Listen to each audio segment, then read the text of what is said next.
two plays where Braylon was caught in cover actually gets lucky. What happened on those? How can you adjust to avoid that? Yeah, I mean, two things on that. Number one is, it's a personnel-based defense based on the personnel that they have. Third play of the game, you try to be aggressive.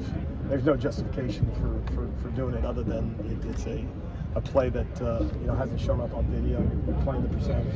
I don't want to call it rolling the dice because you have someone responsible for it. Some of the coaching aspect of things, making sure you got disciplined eyes and give yourself a shot. But in any event, though, they catch you in a call and you put some bigger bodies on the field and give them credit. That's two plays in the ball game and sick to your stomach when they happen. With Lincoln not here these last few days, what's the communication like with him and the rest of the staff? Yeah, just it's business as usual. Business as usual. Just it feels like a normal game. I'm going to expand on that just a little bit. I mean, obviously, he talks about communication, but how do you start to put in the game plan for a game that you guys really need this weekend when you don't have Lincoln here for a couple of days in a row? Yeah, I think from the staff standpoint, I mean, everything, like I said, I had to not be redundant, but you have the head coach has a specific role. They've had an opportunity to get Coach Kingsbury, with the quarterbacks, and so that is fortunate that way. And then from a staff standpoint, we can communicate with him as normal, and we got our roles on defense, roles on offense, and crank this thing out. You'd be surprised how normal. What were the breakdowns with Bryson Barnes getting so many yards with his legs inside of net? Say that again, I'm sorry. What were the breakdowns with Bryson Barnes getting so many yards? Well, there's a number of things. I mean, there's a number of different formations that you get a better job of obviously getting lined up in. They do a great job of stretching just from a big people standpoint and from a wildcat standpoint, and so much stuff. Some of which you can practice and have a preparation plan for. Other things you got to trust your rules in those moments. Other times it comes down to a guy making a play. It's especially in those things that.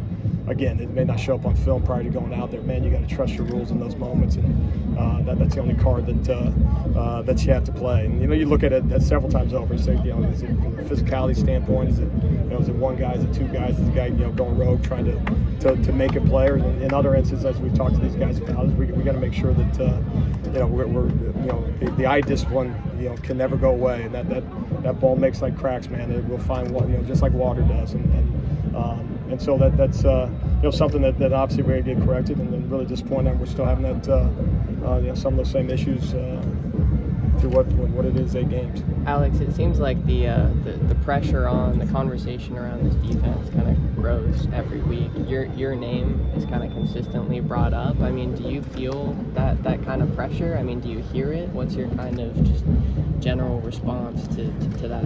No, I think it's part of the job description, right? I mean, they put coordinator next to your name. You're supposed to coordinate it, right? And so there's an accountability piece, and so that's your job, and that's probably number one in all those things, right?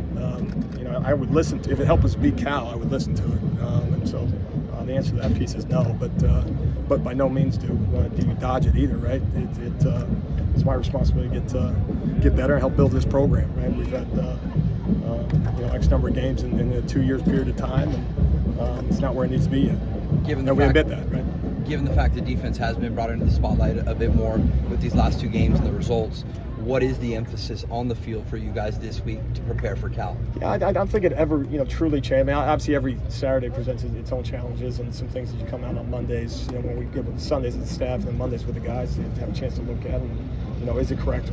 Is there a body designed from a schematic standpoint that's there? Do we put them in an advantage?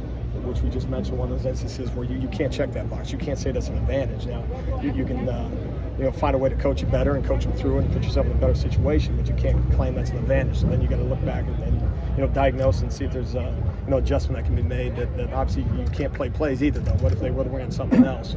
But beyond that, the major emphasis is we got to make sure that there's more plus plays out there where you pause the video and you would say USC defense is defending this football play.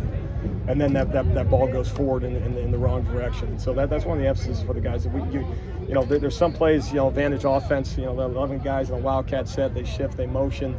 It's something you haven't seen on video. Okay, we got to rally the ball and we got to get them on the ground. Okay, advantage offense. That's why they did it. But there's other plays where you got 9 men in the front and they get a 10-yard gain. Now wait a second, now guys.